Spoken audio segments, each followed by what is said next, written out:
Hello guys, Upitina TV, it's here. Ayan, gagawa tayo ng palabok. Ito una kong inano yung paglalaga ng pugo guys. Ayan, nalaga ng pugo. Ngayon piprituin naman natin ang ating tofu.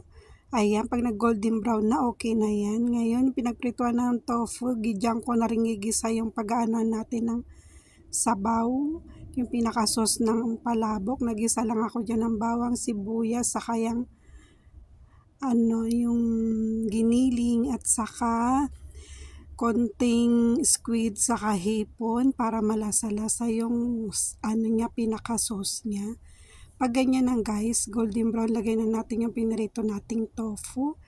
Ayan, tapos side aside muna natin, lagyan na natin ng tubig yung pinaggisahan. Tapos naglagay ako ng mamasita palabok para malasang malasa siya talaga guys. Kasi pag yan lang nilagay nyo guys, okay na yan. Kaya lang ako naglagay ako ng pampapula, yung aswete, para may kulay-kulay siya. Ayan naman yung lalagaan ko ng noodles. Ang gagamitin ko dyan, yung bihon natin sa Pilipinas. Ayan, hindi ko masyadong lalagain masyado yan. Yung parang sakto lang kasi hindi naman maganda yung malambot. Yan na guys. Nilagyan ko rin yan ng ng cornstarch para lumapot yung pinakasos ng palabok natin. Ayan, sinala ko na rin ang ating bihon. Yan na guys, pinagsama-sama ko na lahat. Tapos nilagyan ko ng itlog, saka yan, chicharon. O diba napakadali lang guys, gawin nyo rin to guys. Papakain ko na sa aking mga friend at kakainin na namin ng tanghalian yan.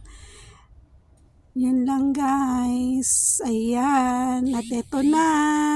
Tcharan! Kinakain na namin. Ayan ang aking friend na si Michikoy. Ang isa si Ate Grace. Ayan. Hinalo-halo na nila at ma-happy naman ako kasi nagustuhan nila yung niluto ko. Ganito kami dito guys, nag-share kami ng mga tanghalian namin. Tapos yan, binudbura ni Michikoy ng dahon ng sibuyas para may green-green ang ibabaw. Napakasarap daw guys. Yun lang. Bye-bye! Thank you!